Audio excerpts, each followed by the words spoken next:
টঙ্গীর তুরাগ তীরে জুমার নামাজে লাখো মুসল্লির ঢল। বিশ্ব ইজতেমার প্রথম দিন এতে প্রায় ২০ লাখ লোক সামিল হয়েছেন বলে জানিয়েছেন আয়োজকরা। এ সময় পাপ থেকে মুক্তি, ইহ ও পরকালের কল্যাণে করা হয়েছে দোয়া।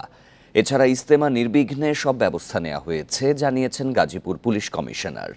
এদিকে ইজতেমা উপলক্ষে ৩ দিন মেট্রো রেলে ৬টি ট্রিপ বাড়ানো হয়েছে।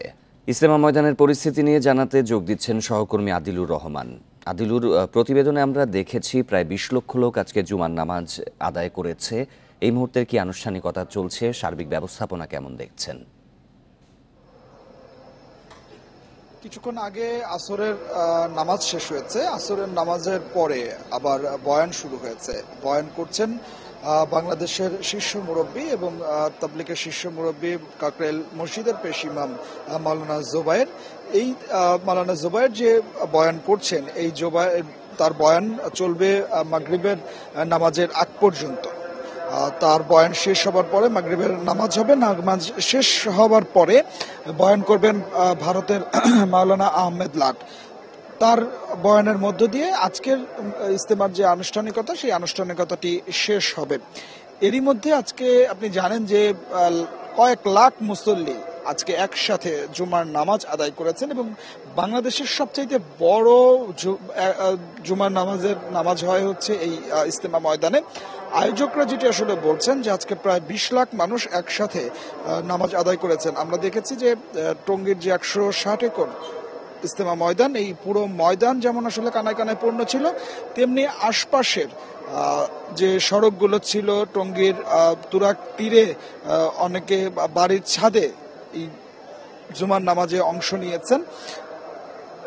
বিভিন্ন জেলা থেকে, নারায়ণগঞ্জ থেকে, মানিকগঞ্জ থেকে, নরসিংদী থেকে, গাজীপুর থেকে মুসল্লিরা এসেছেন শুধুমাত্র জুমার নামাজে অংশ নেওয়ার জন্য। লাখ লাখ মুসল্লি এই মুহূর্তে যারা আলেম আছেন তাদের বয়ান শুনছেন, জিকির করছেন, ইবাদত বন্দেগীর মধ্য দিয়ে আসলে সময় পার করছেন। পুরো ইজতেমা ময়দান জুড়ে এখন মুসল্লিদের অবস্থান। এবারকার যে ইজতেমা হচ্ছে শুরায়ে নিজাম বা জুবায়েরপন্থীদের প্রথম পর্ব, এই আখিরি মোনাজাত হবে রোববার। এরপরে একদিন বিরতি দিয়ে সোমবার থেকে আবার ইজতেমার দ্বিতীয় পর্ব শুরু হবে, যেটি বুধবার আখিরি মোনাজাতের মধ্য দিয়ে আবার শেষ হবে। সার্বিক ব্যবস্থাপনা যেটি আসলে আমরা দেখতে পাচ্ছি, যে সার্বিক ব্যবস্থাপনা নিয়ে মুসল্লিদের মধ্যে এখন তেমন বড় ধরনের কোনো অভিযোগ আসলে নেই।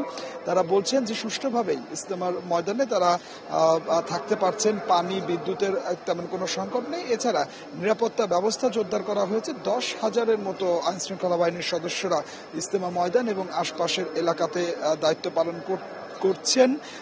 এর পাশাপাশি সিসিটিভি ক্যামেরা এবং ওয়াচ টাওয়ারের মাধ্যমেও নিরাপত্তা যে বিষয়টি, সেই বিষয়টি মনিটরিং করা হচ্ছে। এবং একই সাথে আজকে গাজীপুর মেট্রোপলিটন পুলিশের কমিশনার জানিয়েছেন যে কোনো নিরাপত্তা ঝুঁকি তারা দেখছেন না। তো ইজতেমা ময়দান থেকে এটি ছিল আমার কাছে সবশেষ। টঙ্গী থেকে বিশ্ব ইজতেমার প্রথম ধাপের খবর জানাচ্ছিলেন সহকর্মী আদিলুর রহমান।